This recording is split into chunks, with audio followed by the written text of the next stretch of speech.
नमस्कार, जय माता दी, राधे राधे, प्रणाम आप सभी को। मैं आप सबका हार्दिक स्वागत, अभिनंदन, वंदन, वेलकम करती हूँ। बोल साचे दरबार की जय, माता रानी की जय, भगवती महादुर्गा की जय।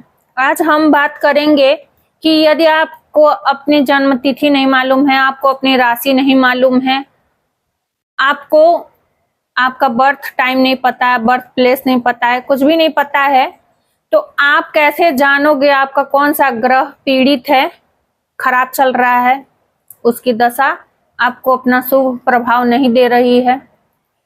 बहुत छोटा सा ट्रिक है जिससे आप पता कर सकते हैं कि आपके कौन से ग्रह जो हैं वो पीड़ित अवस्था में हैं और इनको सुधारा कैसे जाए। यदि काम आप करते हैं, क्रेडिट कोई और ले जाता है, कहने का अर्थ ये है कि किए सब कुछ आप और श्रेय कोई और ले गया आपके किए हुए काम पे। मतलब आपका सूर्य जो है वो पीड़ित अवस्था में है, खराब चल रहा है। यदि आपके पास कुंडली नहीं है तो आप मिलान करते चलिएगा अपने बिहेवियर से, अपने स्वभाव से, जो मैं बता रही हूँ उसके हिसाब से। यदि आपके घर में पानी की समस्या बनी रहती है, आए दिन आपका टोटी खराब होते रहता है, आए दिन आपका आरओ खराब होते रहता है, आए दिन आपकी टंकी खराब होते रहती है, या लाख बनवाने के बाद भी टैप से पानी टपकते रहता है, पानी की बर्बादी होती रहती है, तो कहीं ना कहीं आपका चंद्र ग्रह जो है वो पीड़ित है। यदि आपके घर में पानी से रिलेटेड कोई भी समस्या है तो कहीं ना कहीं आपका चंद्र ग्रह जो है वो पीड़ित है और चंद्रमा का अशुभ प्रभाव आपको मिल रहा है। तो आपको चंद्रमा के रेमेडीज करने चाहिए, चंद्रमा को ठीक करने के उपाय करने चाहिए। यदि आपके घर में मेहमान नहीं आते हैं और आते भी हैं तो वो खुश होकर के आपके घर से नहीं जाते हैं। कई बार क्या होता है कि कुछ लोगों का स्वभाव होता है कि आप उनको कितना भी कर दीजिए फिर भी वो खुश होकर के नहीं जाएंगे, और कई बार हमारे व्यवहार की वजह से भी वो दुखी होकर के चले जाते हैं। कई बार हमको नहीं पसंद होता है कि वो आए और वो आते हैं और हम उनके साथ ऐसा बिहेव कर देते हैं जिसकी वजह से वो दुखी होकर के हमारे घर से जाते हैं। तो यदि आपके घर में मेहमान आते नहीं, आते भी हैं तो दुखी होकर के जाते हैं आपके व्यवहार की वजह से, तो कहीं ना कहीं आपका बृहस्पति ग्रह जो है वो पीड़ित है, खराब चल रहा है, पीड़ित अवस्था में है, उसकी अशुभता आपके ऊपर पड़ रही है। तो आप बृहस्पति ग्रह को ठीक करने के उपाय करें। यदि आप बहुत गंदे तरीके से फूहड़पंथी से रहते हैं, फूहड़पन से रहते हैं, आपके बिस्तर बेतरतीब पड़े रहेंगे, आप कई दिनों तक नहाएंगे नहीं, आप ब्रश नहीं करेंगे, आप साफ सुथरे कपड़े नहीं पहनेंगे और आपके शरीर से जो है वो स्मेल आते रह रहा है, दुर्गंध आते रह रही है, पसीने की बदबू या और भी बहुत सारी चीजें, तो कहीं ना कहीं आपका शुक्र ग्रह जो है वो पीड़ित है। आपको शुक्र के शुभ प्रभाव नहीं मिल रहे हैं। इसके लिए आपको शुक्र की रेमेडी करनी चाहिए। शुक्र की रेमेडी बहुत ही आसान, बहुत इजी है। आपको साफ सुथरा रहना है, वेल मेंटेन रहना है। आपको अपने नहाने के पानी में गुलाब जल डाल के नहाना चाहिए, आपको गुलाब वाला इत्र प्रयोग करना चाहिए और आपको अपने बिस्तर जो है वो नीट एंड क्लीन रखने चाहिए, साफ सुथरे रखने चाहिए और अपना घर साफ सुथरा आपको रखना चाहिए। इससे आपका शुक्र ग्रह जो है वो ठीक हो जाएगा। और यदि आपकी कुंडली में शुक्र ग्रह पीड़ित है तो आपको ऐसे पता लग सकता है कि हाँ, मेरा शुक्र ग्रह पीड़ित है।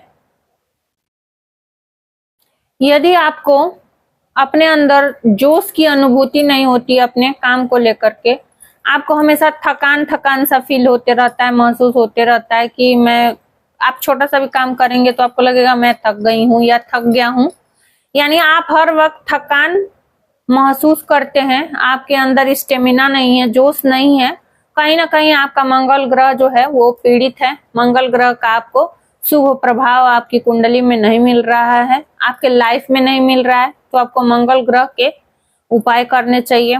यदि आपको बोलने में और लिखने में दिक्कत होती है, यानी आप लिखते हैं और लिखते लिखते बहुत ज्यादा मिस्टेक करते हैं, बोलते हैं बोलते बोलते रुक जाते हैं, आपको क्या बोलना है वो नहीं समझ में आता है, तो कहीं ना कहीं आपका बुध ग्रह जो है वो पीड़ित है और आपको बुध ग्रह ठीक करने के उपाय करने चाहिए।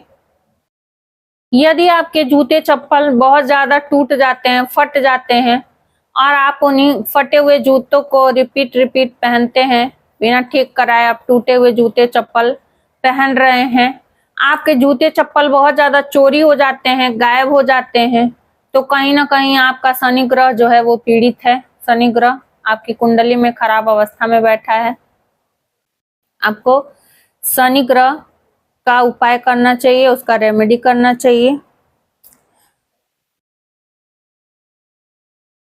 आप अच्छी और मीठी बातें भी बहुत ऊंची आवाज में बोलते हैं, चीख करके बोलते हैं। बहुत सारे लोगों को मैंने देखा है कि वो मीठा भी, मतलब अच्छी बात भी होगी तो वो ऐसा बोलेंगे कि बिल्कुल कड़वा लगता है, उनके मुंह से निकला हुआ वो शब्द कानों को अच्छा नहीं लगता सुनने में।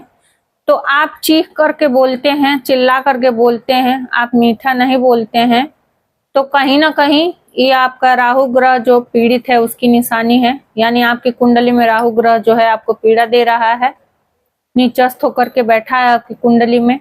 तो आपको राहु ग्रह का उपाय करना चाहिए। यदि आप किसी की चुगली करते हैं, निंदा करते हैं, इसकी बात जा करके दूसरे से जोड़ देना, दूसरे की बात तीसरे से जोड़ देना, या दूसरों को किसी को बेवजह बातों में फंसा देते हैं, गलती आप करेंगे और फंसा उसको देंगे, कहीं ना कहीं आपका केतु ग्रह जो है वो पीड़ित है, नीचस्थ है। केतु ग्रह को ठीक करने के उपाय करें। आज के लिए बस इतना ही। राधे राधे, जय माता दी। हृदय से धन्यवाद आप सभी का। प्लीज मेरे वीडियो को ज्यादा से ज्यादा लाइक करें, शेयर करें, कमेंट में जय माता दी लिखना न भूलें। और जो मैंने बताया कि ये आपके ग्रह पीड़ित हैं, उसकी निशानी है, तो इसका रेमेडी भी आपके पास में ही छुपा है। अपनी आदतों को सुधार लीजिए, अपनी आदतों को बदल दीजिए, सारे ग्रह आपके अनुकूल हो जाएंगे। अन्यथा ये हमेशा